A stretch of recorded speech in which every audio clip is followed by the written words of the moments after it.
नमस्कार, मैं हूं भूपेंद्र पथरिया और आप देख रहे हैं वाईटी मीडिया। करते हैं आलू की भाव की बात। उससे पहले करेंगे कुछ कमेंट्स पे बात कि आजकल एक कमेंट बहुत आता है कि आगे भाव क्या रहेंगे। भाई, मैंने पिछले वीडियो जो बनाया था 20 तारीख को, उसमें ही बताया था कि आलू का भाव मुझे ऐसा लग रहा है कि उसका निचला स्तर जो है, जैसे अभी आलू चल रहा है 900 950 से लेके 1100 1200 रुपए तक आलू चल रहा है। आलू का भाव चल रहा है अपने यूपी में।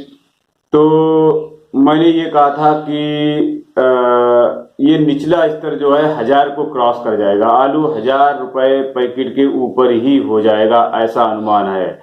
और वेस्ट बंगाल में तो 1000 रुपए के ऊपर क्रॉस कर चुका है।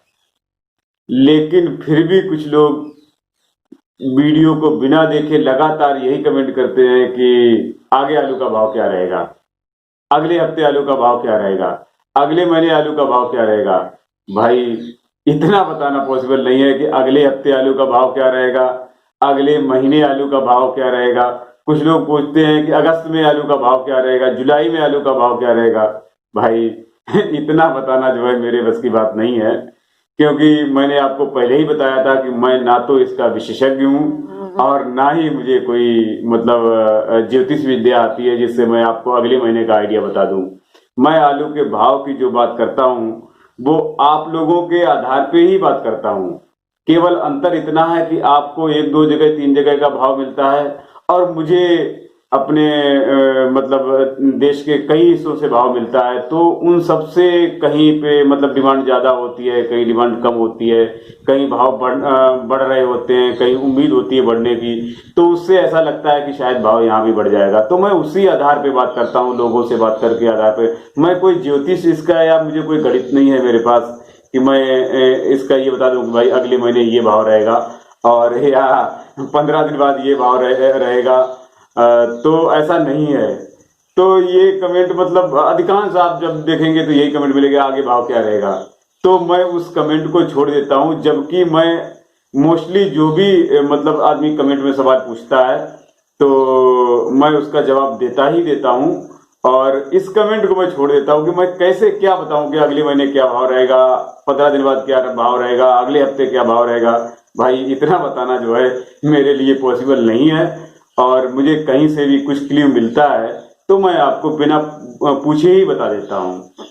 और कुछ लोग जो है मेरा मोबाइल नंबर मांगते हैं कि भाई अपना मोबाइल नंबर दो। तो भाई, मैं आपको बताऊं कि इतने सारे लोगों से मोबाइल पे बात करना संभव नहीं है। तो इसके लिए मैं अपना मोबाइल नंबर किसी के साथ शेयर नहीं करता हूं। तो हो सकता है कुछ लोगों को ये चीज मतलब गलत लग जाए, लेकिन अगर आप अपने हिसाब से सोच के देखेंगे, अगर इतने सारे लोग अगर मुझे फोन करेंगे तो मैं मतलब बात नहीं कर पाऊंगा। तो इसके लिए मैं मोबाइल नंबर शेयर नहीं करता हूं। फिर भी आप लोग जो भी कमेंट में पूछते हैं, जो भी आपका वाजिब सवाल होता है और मुझे पता है तो मैं जवाब देता हूं। अगर मुझे नहीं भी पता होता तो मैं आपको सीधा ही बोलता हूं कि भाई मुझे इसके बारे में पता नहीं है, या ये लिखता हूं कि भाई किसी और भाई को अगर इसके बारे में जानकारी हो तो मेरे भाई साहब को जरूर दें। तो मैं इतना ही कर सकता हूं। भाई, मोबाइल नंबर जो है सबके साथ शेयर करना थोड़ा सा मुश्किल है, क्योंकि इतने सारे लोगों से बात करना, एक साथ बात करना जो है संभव नहीं है। और अभी कल जो 22 तारीख को जो वीडियो डाला था, तो 22 में इंदौर से एक दो कमेंट आए थे कि इंदौर की मंडी तो बंद है। हाँ, ये बात सही है। मुझे उसी दिन बताना चाहिए था, मेरे पास सूचना उसी दिन आई थी। लेकिन मैं वीडियो बना ही रहा था कि पीछे से आपने देखा कि तेज बारिश आ गई है और मेरी डायरी जो थी वो भीगने लगी। तो मुझे ऐसा लगा कि कहीं ऐसा ना हो कि पन्ने भीग जाए ये और मैं भाव भी ना बता पाऊं। तो मैं जल्दी मतलब मेरा कंसंट्रेशन जो है थोड़ा सा वैसा हुआ और मेरा कंसंट्रेशन जो है टोटल भाव में ही चला गया। तो वो खबर छूट गई कि मैं ये बताता कि हाँ, मंडी जो है 22 तारीख से लेके 25 तारीख तक वहां पे लॉकडाउन किया गया है इंदौर की मंडी में। तो इंदौर की मंडी 22 से लेके 25 तारीख तक बंद है और 26 को संडे है, तो संडे तो ऑलरेडी इंदौर की मंडी बंद ही रहती है। तो मतलब 22 से लेके 26 तक इंदौर की मंडी बंद है। और जो मैंने भाव बताया था वो जो कोल्ड में बिक्री चालू है, मतलब मंडी बंद है लेकिन कोल्ड से बिक्री चालू है, तो वो भाव मैंने आपको बताया था। और कुछ लोगों का कमेंट आता है कि मुझे आलू का बिजनेस करना है, मुझे आलू का होलसेल बिजनेस करना है, तो कैसे करूं।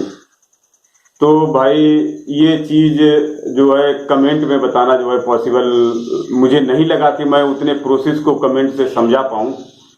तो इसलिए मैंने उसको मोटा मोटा यही बोला होगा कि भाई आप अब ए टू जेड प्रोसेस नहीं बताया जा सकता कमेंट में, तो मैंने आप यही कहा कि भाई सबसे पहले तो आप अपने यहाँ की नज़दीकी मंडी में जाओ, क्योंकि उसके जो नया आदमी है उसके लिए बहुत सब, जो आदमी धंधा किए हुए है तो उसको तो एबीसीडी उसकी पता है कि भाई कहाँ से करना है, कैसे करना है, और कुछ चीजें उसको जाननी होती, तो कुछ चीज पूछता है तो वो तो बताई जा सकती है, लेकिन ए टू जेड जो है प्रोसेस जानना है तो वो प्रोसेस कमेंट में बताना मुश्किल है। तो इसके लिए मैंने उनको यही बोला है कि भाई आप अपने यहाँ की नज़दीकी मंडी में जाओ, तो वहाँ पे आप जब अपने यहाँ की मंडी में जाएंगे या अपने यहाँ जो कोल्ड स्टोर है उसमें जाएंगे, तो आप वहाँ पे उस धंधे से रिलेटेड लोगों से मिलेंगे, तो आपको बहुत सारे टिप्स मिलेंगे कि धंधे को कैसे करना है, कहाँ से करना है, क्या करना है। तो वहां से आपको बेटर आइडिया मिलेगा, क्योंकि एक प्रैक्टिकली और थ्योरेटिकली दोनों में डिफरेंस होता है बहुत। तो ये धंधा ऐसा है कि प्रैक्टिकल भी थ्योरेटिकल नहीं है ये, इसको प्रैक्टिकल, क्योंकि इसको बहुत लोग ऐसे हैं जो अनपढ़ लोग हैं, बिल्कुल बिना पढ़े लिखे हुए लोग हैं वो, लेकिन वो इस धंधे को कर रहे हैं। लेकिन एक पढ़ा लिखा आदमी उसको इस बारे में नहीं पता है, क्योंकि वो इससे दूर रहा है।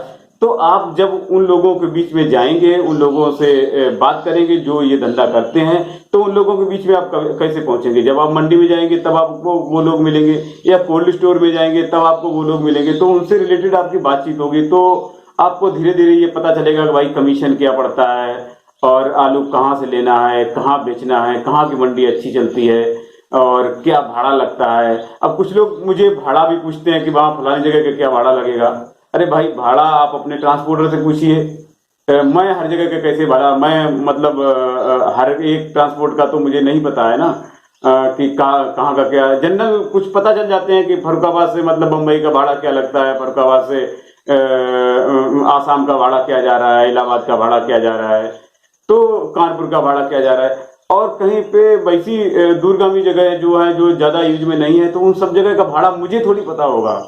वो भाड़ा तो आप अपने यहाँ के ट्रांसपोर्टर से पूछिए, भाई मुझे वहां से माल मंगाना है तो वहां से मतलब क्या भाड़ा लगेगा। और हर जगह का मैं भाड़ा नहीं पता कर सकता ना। तो ये जनरल जो मुझे कमेंट याद आ रहे थे, तो मैं उनपे जो ज्यादा कमेंट आते हैं, और जो आलू का बिजनेस कैसे करना है इस पे मुझे जो जानकारी है उस पे मैं एक अलग से एक वीडियो बना दूंगा। अगर आप लोग चाहें तो मुझे कमेंट में बताना कि आप लोग अगर चाहते हैं तो मैं इस पे एक वीडियो बना दूंगा। जितनी जानकारी मुझे है वो मैं आपको जानकारी प्रोवाइड कर दूंगा, तो उससे आपको एक मोटा मोटा आइडिया लग जाएगा कि आलू का बिजनेस करना कैसे है, कहाँ से शुरू करना है, और क्या क्या उसके लिए प्रोसेस हैं।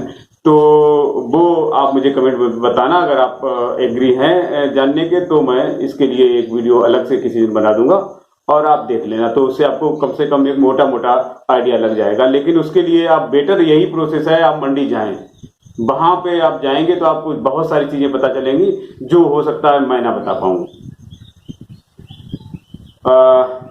इसके बाद तो मेरे ख्याल से जो मोस्टली कमेंट आते हैं वो तो सभी लगभग हो गए हैं, और बाकी तो मैं जवाब दे ही देता हूं सबके, और जिन कमेंट के जवाब नहीं देता हूं तो वो कमेंट यही है। हाँ, एक कमेंट और रह गया है कि कुछ लोग अभी मैंने पिछले ही वीडियो में बताया था कि हसन की फसल आ चुकी है, और मार्केट की यशवंतपुरा मार्केट में जो है 27 रुपए में बिक रही है। फिर भी लोगों को कमेंट आ रहा है कि हसन में फसल कब आएगी और क्या होगा, कैसे होगा। भाई आप वीडियो कम से कम पूरा देखिए। कुछ लोग तो ये भी कमेंट कर देते हैं कि कानपुर का भाव बताया है, फिर भी बोलते हैं कानपुर का भाव क्या है। बनारस का भाव बताया है, फिर भी कमेंट करेंगे बनारस का भाव क्या है। अरे भाई आपने वीडियो देखा ही नहीं है, तो कम से कम आप वीडियो देखिए पूरा, और इसके बाद उसमें अगर आपको बनारस का भाव नहीं मिले तब आप कमेंट करिए, मैं आपको बताऊंगा बनारस का भाव क्या है। कभी कभी ऐसा हो जाता है कि वीडियो बन जाने के बाद बनारस का भाव आता है तो बनारस छूट जाता है, या किसी और जगह का जैसे मुंबई का भाव है, हो सकता है मुंबई का भाव मतलब मैंने जब तक वीडियो बनाया तब तक मुंबई का भाव नहीं आया हो, और मैंने वेट भी किया उसका, लेकिन नहीं आया। तब तक मैंने वीडियो बना दिया। तो अगर आप तब कमेंट करेंगे कि भाई अगर उसमें मुंबई का भाव वीडियो में नहीं है, तब आप कमेंट करेंगे तो अच्छा लगता है कि हाँ भाई आज मैंने मुंबई का भाव इसमें बताया नहीं था, इसलिए भाई साहब ने कमेंट करके पूछा है। लेकिन उसमें उसका भाव होता है, फिर भी मतलब बिना सोचे और समझे, बिना देखे कि वहां का भाव क्या है। भाई अगर अलग अलग मैं सबको कमेंट में बताऊंगा तो मैं कैसे बता पाऊंगा? मेरे लिए पॉसिबल नहीं होगा ना कि अगर मतलब फलानी जगह का क्या भाव है, अलग अलग आदमी बिना वीडियो देखे ही वो पूछ जानना चाहे कि भाई दिल्ली का क्या भाव है। अरे दिल्ली का भाव उसमें नहीं हो तब आप मुझे पूछो कि भाई दिल्ली का भाव क्या है। दिल्ली का भाव वीडियो में है, फिर भी आप कमेंट कर रहे हैं कि दिल्ली का भाव क्या है। तो अलग अलग कमेंट में नहीं बता सकते। ये आप देख लो, अगर उसमें नहीं मिलता है फिर आप कमेंट करो, तो मुझे अगर मिलेगा तो मैं आपको, हो सकता है कभी कभी भाव ऐसा होता है बाद में आता है तो मैं बता दूंगा आपको। अगर नहीं आया होगा, नहीं मिला होगा, तो मैं आपको ये बोल दूंगा भाई आज भाव मिला नहीं है मुझे। हाँ, अभी पिछले जो 22 को जो वीडियो बनाया था उसमें कन्नौज से 2-4 कमेंट आए थे कि क्योंकि कन्नौज का भाव 22 तारीख को मुझे मिल नहीं पाया था, तो मैंने उनको यही लिखा भाई मुझे आज भाव आपके यहाँ का मिला नहीं है। तो कन्नौज का भाव मैं आज अभी बता दे रहा हूँ। कन्नौज का भाव जो है, चिप सोना आलू चल रहा है वहां पे 1000 से लेके 1050 रुपए पैकेट का। और जो हाईलैंड है, हाईलैंड आपका 1100 से लेके 1175 रुपए पैकेट का। और यहाँ पे कोल्ड वाला जो है इसमें प्लस होगा। तो ये उस दिन जो है भाव मिस हो गया था। तो मेरे ख्याल से करीब करीब जो जनरल कमेंट आते हैं, जो ज्यादातर कमेंट आते हैं, उनके मेरे ख्याल से सबको जवाब मिल गए होंगे।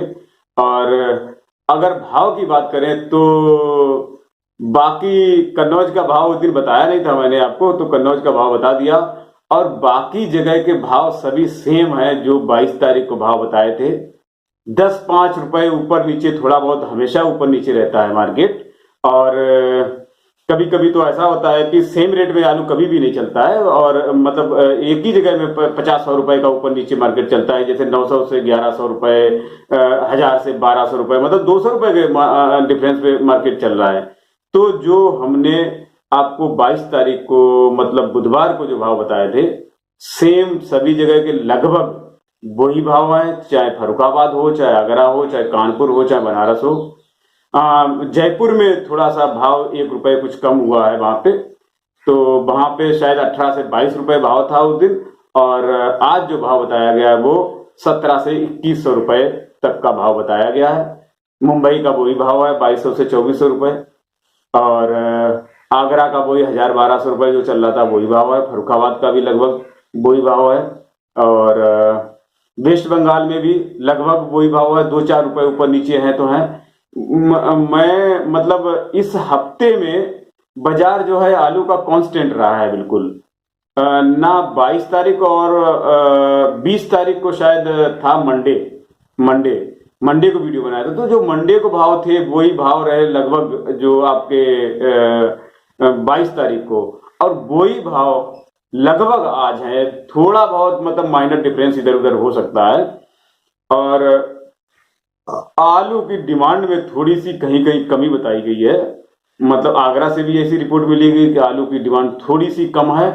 और बिहार से भी मतलब डिमांड सुस्त बताई गई है थोड़ी। और फर्रुखाबाद से भी आज ऐसी रिपोर्ट मिली है कि आलू की डिमांड थोड़ी सी सुस्त है। तो शायद इसीलिए भाव बढ़े नहीं है, क्योंकि इससे पिछले हफ्ते में रोज भाव बढ़ रहे थे, काफी भाव बढ़े हैं। और इस हफ्ते में पूरा हफ्ता जो है बाजार आलू का कांस्टेंट रहा है। और कोई भाव में उतार चढ़ाव नहीं रहा है। तो हो सकता है, देखो आज तो फ्राइडे है और अब सीधे जो है मंडे को ही मिलेंगे। और देखते हैं मंडे को क्या पोजीशन रहती है। तब तक के लिए धन्यवाद।